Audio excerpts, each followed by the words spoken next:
Hello again, and thank you all for your promptness.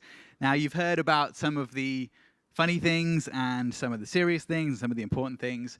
There's one very important subject here at Monzo that, for fairly obvious reasons, we can't be super public about and talk about all the time, but it's something that affects everyone, and it's super interesting and behind the scenes when you learn about it, but you don't always get to hear about it in public, and that's what we're going to talk about now. So, I'd like to welcome our head of financial crime, Natasha Vernier. And I've also been told that Tasha's mom is in the audience. So I'd like to give her a shout out. Hi, Tasha's mom. There we go.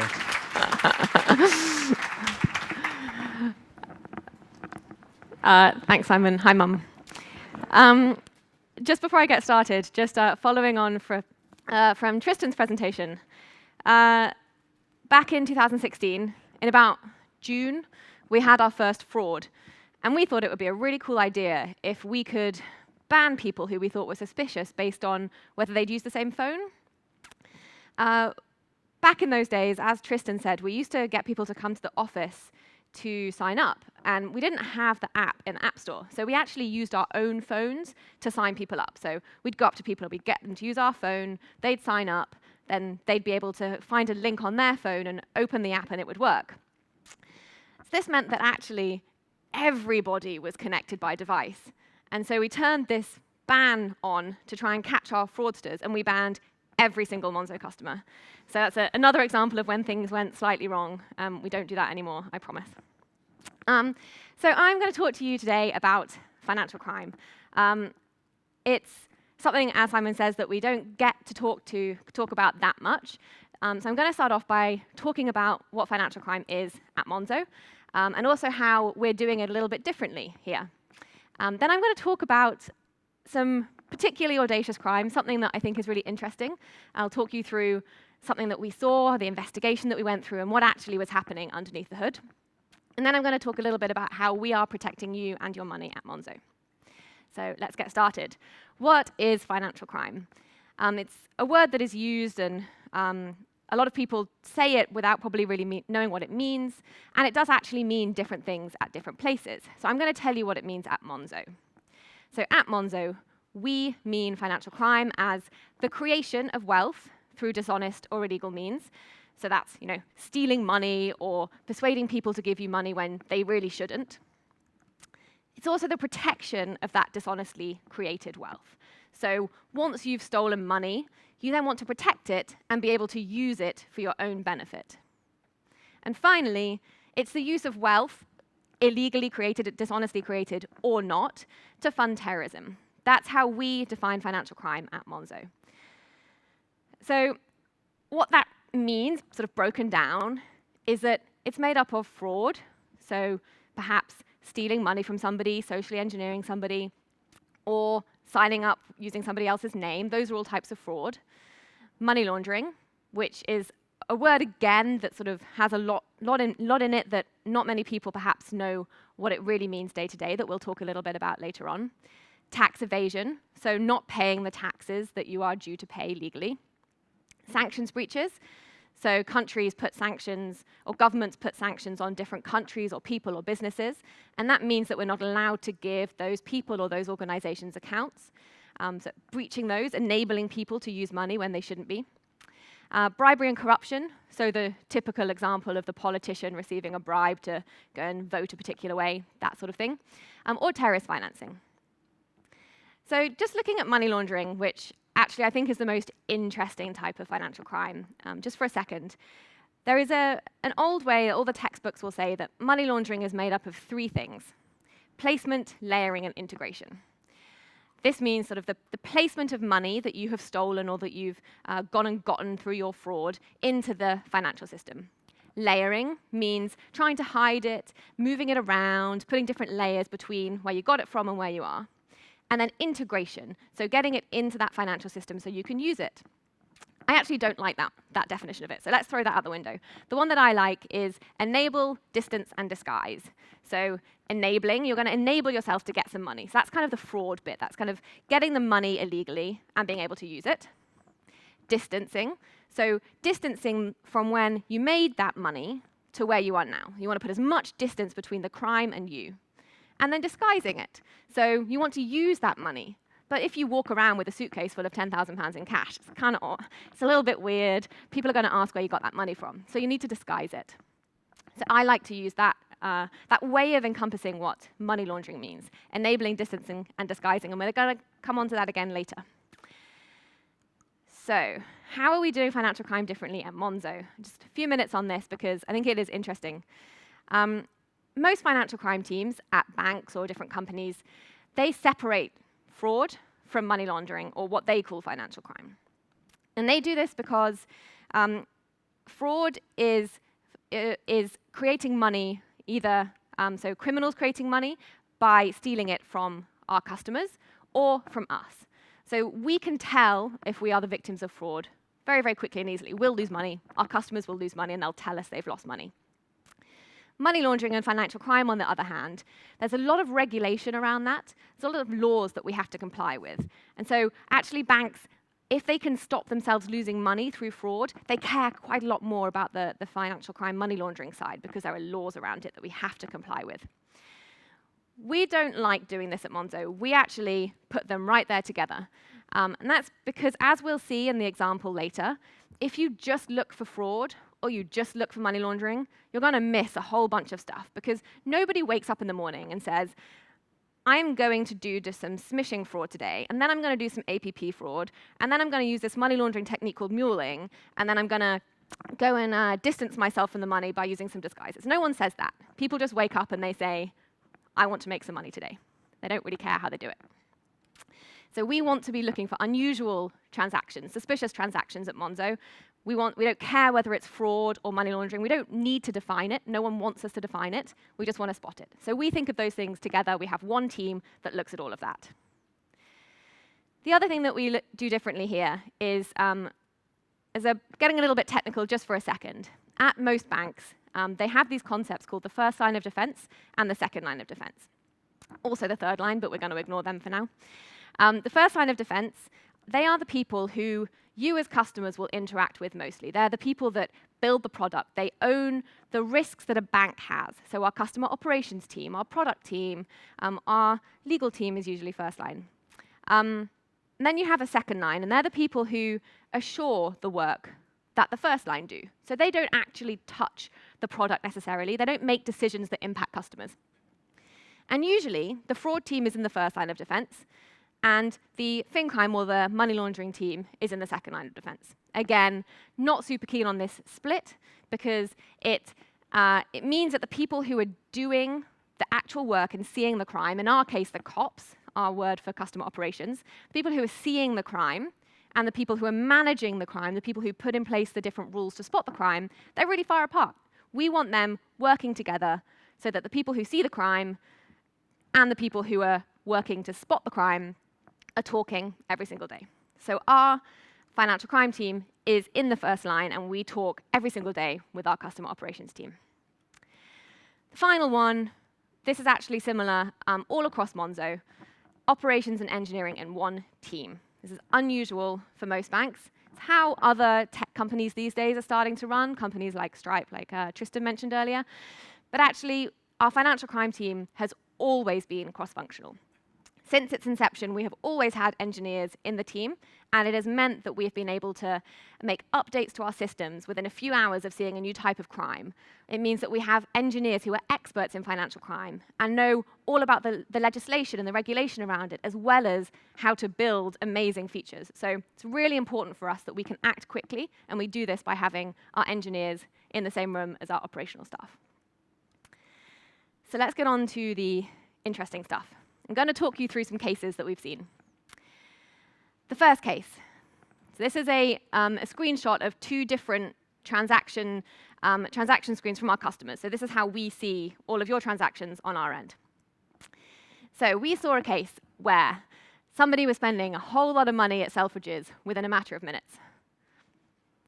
Separately, some people were spending loads of money at Harrods. We also saw people spending lots of money at Vista Village. It looked really weird. No one usually goes and spends that much money in that quick succession at places like that. So we looked into it. And what we saw was a lot of these people who were spending this money had signed up with Chinese passports issued at the Chinese embassy in London. We looked at them hard, and we compared them to what they should have been like, and we realized they were actually fraudulent. So some very clever fraudsters had managed to go and get one genuine passport from the Chinese embassy in London, and then manipulated it, changing date of birth, name, photo. Excuse me. And a number of the people who had been spending money at Harrods and Selfridges had signed up with these fake Chinese passports. So that was interesting. Next, we had some banks getting in touch with us. Some big high street banks that you would know the names of. They contacted us, and they said, so some of our customers have been the victim of fraud, and I think the money has ended up in your accounts. So we looked into this again, and what we saw was that the people who had received money from these high street banks had gone on to spend money at Harrods and Selfridges, and they had signed up using these fake Chinese passports, and they were all connected, and it had all originated from a fraud. So we spoke to our identity verification providers, and we told them about the risk of these Chinese passports. Excuse me. And they raised the risk of those passports in their systems. So they were able to spot those passports much more quickly in the future. We also reported these customers of ours to the National Crime Agency. And then most importantly, we tweaked our real-time transaction monitoring engine so that this particular type of crime could be spotted again. And we had a 92% success rate for any similar types of transactions. We would pick that up. Then some time passed. This would have been a good moment for me to cough.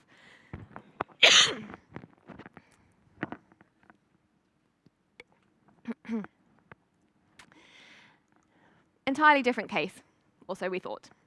A little bit later, we saw some other customers who were receiving large payments from Global Blue.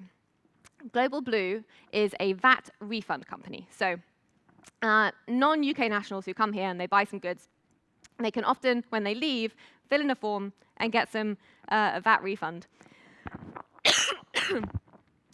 What was unusual, though, was that quite a lot of these people were then receiving, the money was being withdrawn again. So they would receive these large refunds, suggesting that they were claiming VAT back on goods they'd bought in the UK, and then it was being withdrawn a month or two later, which suggested that actually they should not have been getting those VAT refunds. Very odd indeed. So we looked into it. Lo and behold, this is a screenshot of how we actually visualize customers and how they're connected. These people were connected to those people spending money at Harrods and Selfridges and Bicester Village with the Chinese passports issued at the Chinese embassy in London. Bizarre. So we did what we were supposed to do.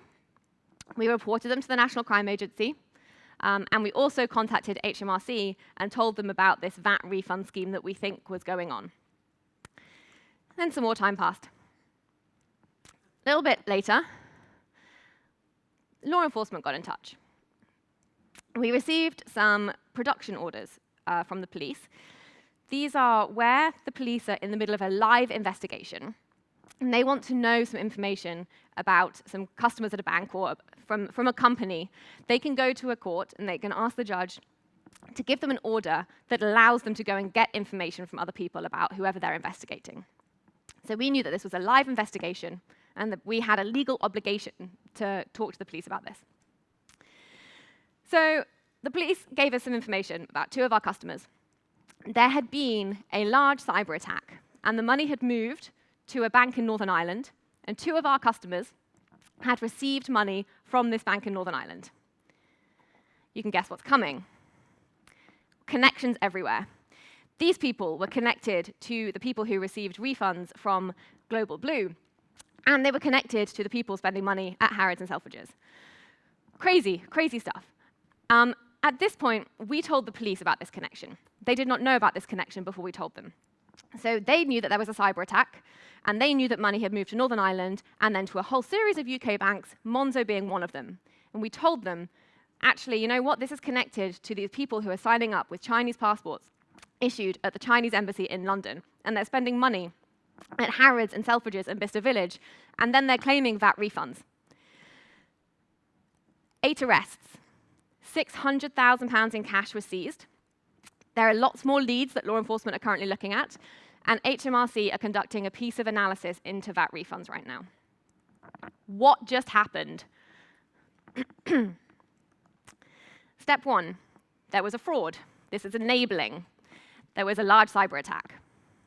Step 2, there was money laundering. Distancing from that fraud, money was sent to a bank in Northern Ireland. Step 3, there was more fraud. Enabling again. Somebody very clever made some very good fake Chinese passports. Step 4, fraud, enabling again. SMS fraud, smishing as it's known. So some fraudsters were targeting some small and medium-sized businesses in the UK, and they were texting them, your bank is compromised, call us on this number. And the owners of these businesses called that number. They were socially engineered into giving out just enough information so that these criminals could steal money from them. Step 5, money laundering, distancing. The money from the cyber attacks via Northern Ireland was mixed with the money from the SMS fraud and sent to different mule accounts. Money muling, it's using people in the middle of your process to sort of move money through their accounts, distancing from where you got that money from. Step 6, disguising. The money was used to buy high-value goods in bulk. Step 7, fraud, again, enabling. They were filling in false VAT reclaims as the goods were shipped from the UK to China. They made more money, they went back to Selfridges, and they bought more goods in bulk. Step 9, and this is the interesting one. All of the crimes happened. So these goods were shipped to China, where we know that these goods were being sold for 2 or 3 times the value of what they were worth in the UK, and that money was being used to fund organized crime in China, as well as to evade sanctions. And this is why what we do is super important, because it is not just fraud, it's not just money laundering, there's not just sanctions breaches. There's a whole world, and everything is connected. There's something like, it's like a $3 trillion industry, financial crime, in the UK. It's crazy, it's huge. It's all connected, and every single bank, however small, we've only got 2.3 million customers at the moment, we're all involved. Running out of time, I'm going to quickly whiz through how we're protecting you and your money as well. The first thing that we do that really helps protect our customers is through our identity verification. As you all know, I'm sure, we ask for a selfie video, get a photo of your passport. We have picked up an alarming number of people who we believe and have reported as being victims of sexual exploitation or human trafficking because of these videos. We see commonalities in videos where people are connected. We see people with bruises, people being forced to say things in these videos. Because we get those videos, we're able to pick that up, connect people, and report them, and hopefully help save lives. Account takeover. We've made it really, really difficult for people to perform account takeover. We hope. Please don't try it. Partly connected to that identity verification. So when you go through PIN recovery, you're required to send in another video of yourself, and we compare those 2 videos, the one that you signed up with and the one that you're submitting now. We don't have passwords in the app. It's actually safer. Hands up if you've ever used the same password twice for anything. Yeah, exactly. No passwords, much, much safer. We've got a real-time in-house transaction monitoring engine, and our engineers in the team, who are financial crime experts, build this. Quick story. Last year, I think it was May Bank holiday last year, we saw some fraud, pay at pump fraud, over one weekend. And we came in on the Monday morning. I think we'd lost £40,000 or something. And by midday, our engineers had put in place some rules that meant that that was never possible again. It's amazing. 3 hours later, that does not happen at other banks. Limit increase process. So probably some of you have tried to send more than £10,000 out of your account. And probably some of you have been a little bit annoyed about how clunky that process is. Sorry about that. We are going to be fixing it quite soon. But those are there to protect you. If somebody does manage to get into your account, or if you are socially engineered, which is surprisingly easy, we don't want you to be able to send out so much money that you're bankrupt for life. We want to help protect you, which is why those limits are there. Some new things that we're doing. So we have a new in-app warning for a new payee. So if you're going to pay somebody that you've not paid before, there's a little warning. You have to read it. You have to tick a box that says you've acknowledged it, so that you can't be sending money to somebody that you don't know by accident. Confirmation of payee, it's been in the press a little bit. You might have heard of it. The idea behind this is when you're sending money out of your account to somebody else, you're sending it to Natasha Vernier. Sure, please do. It will tell you this name does match what the name of the other account holder is, or it'll say it doesn't. So for example, if you are being socially engineered and you think you're sending money to an account that's been set up for you, and you put your own name in, it'll come back and say, this account is not in your name. Do you still want to make this payment? We're currently building this. We're currently testing it with one of the other larger banks in the UK at the moment, and we hope to release it pretty soon. Done quite a lot of customer education around this, so there's lots of blogs on our lots of blog posts on our blog. We're going to actually be writing some more over the next few months, so look out for those if you're interested. And that's all. I was going to ask if there's any questions, but I think I've run out of time. So I'll be hanging around if you want to ask anything. Thank you.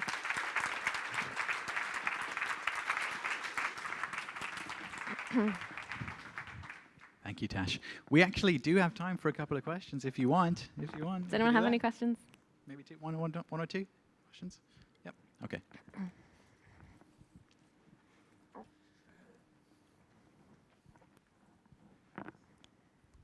First of all, thanks very much for an interesting presentation. Can I just ask, push payments, if somebody's socially engineered, as the phrase you used, to make a push payment, are you, like other banks, refunding them? So authorized push payments. So this is when the victim, you are socially engineered into making a payment to somebody else, but you've made that payment yourself. So there's no sort of fraudster making that payment. So there's this question at the moment as to who should be liable. And the law to date has said that actually no one's liable. The victim loses their money, which has been a big talking point in the industry, and there was a witch super complaint about it.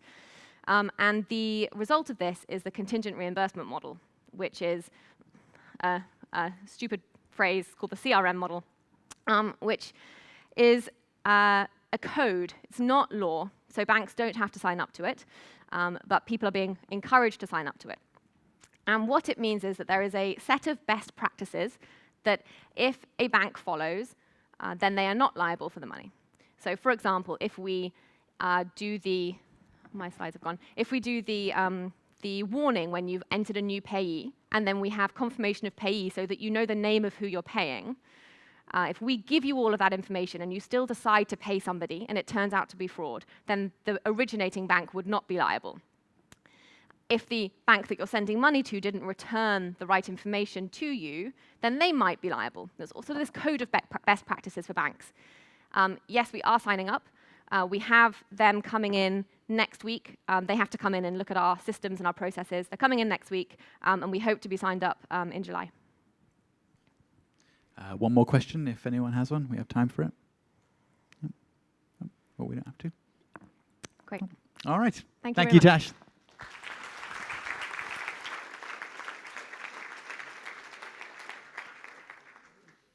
Okay.